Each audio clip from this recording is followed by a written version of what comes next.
In today's video, we are going over 4 different ways to help recover from a sports hernia. A sports hernia is basically a strain of the abdominal muscle that attaches to the pubic bone. And sometimes what's involved is the adductor, where it also attaches to a similar place on the pubic bone. So loading and shearing in that area can create what a sports hernia is. So one of the first things that we want to do as we get into these rehab exercises is to actually start to activate and strengthen the area first before we get into stretches after. It's very important for you to follow these in order. My favorite stretch for this exercise is at the end, so stick around for that.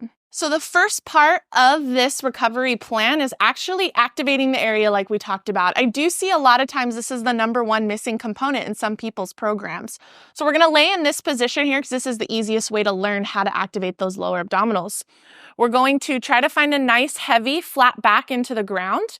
We're going to find our fingers just below our belly button here, and we're going to start to breathe into that spot, okay?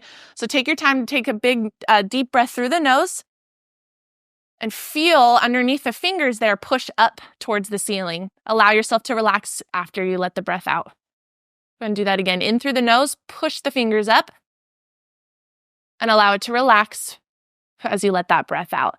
Practice this one a few times, okay? And if you have any questions on this, why is this creating pain? You want to know a little bit more about this injury? We do have a free sports hernia recovery plan in the link below.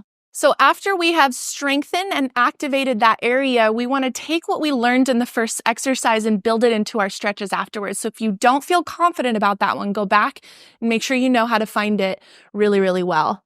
The next part is now stretching out the iliopsoas muscle, so the muscle in the front of the hip here. Again, what we're going to do is we're going to find that breathing deep into the belly here. We're going to keep that as we lean forward and feel the stretch in the front of the hip here. We're going to let that out and stay kind of stiff as we return. Okay, again, breathe deep into the belly button here. Push the fingers out and hold that. Lean into the stretch until you feel it on the front of the hip here. Hang out with it for maybe a second, a breath, and let it out. 6 to 8 reps of this, 2 to 3 rounds. Switch legs is a really good rep range and sets for this. This sequence of activation and stretching is only just the first part of recovery for this injury. If you want to know more about the different parts, it should be popping up on the screen. You can check out those videos. If you want to work with us, the link is in the description below. So the next stretch for this is now stretching the rectus femoris muscle. You've probably seen this before. The one thing that I'm going to add to it is the sequence of how to stretch it properly. And also remember, we have to continue to breathe deep into the belly with these exercises. Do not lose that or it will not work as well, okay? So the first part is to lift the foot and see if you can grab that foot, pull it in towards the butt as far as you can tolerate.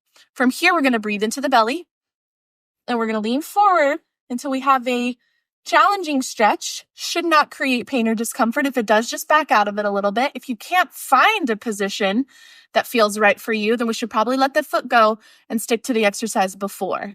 Again, grab the foot first. Okay. Breathe deep into the belly. Lean forward as far as you can tolerate without pain, but just a stretch that feels good, and rock out of it. I would play with about 6 to 8 reps of that, maybe 2 sets, switch sides. The next stretch I want you to build in really easily is going to be the way that we stretch those adductor muscles that are involved in this injury. A lot of people have shown this kind of butterfly stretch position. For me personally, I think it's really, really hard for us to keep a nice neutral pelvis and spine in this position sometimes. So my favorite stretch I mentioned in the beginning of the video is actually coming up off the floor. We call this tactical frog, okay? Put your hands in front of you. You're in a tabletop position, and you're going to walk your knees out or slide your knees out as far as you can tolerate.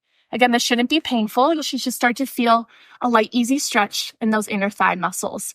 From here, we can then sit back until we start to feel that stretch intensify a bit. Take a breath into that deep belly, and then rock out of it, okay? The reason I like this one so much is because you can put your pelvis into a more neutral position or play with what feels right for you. So we don't want to be too extendy and we don't want to be in this kind of hunchy position. We want to find neutral. We want to be able to breathe into it, and we can control how much of that stretch we want to play with here.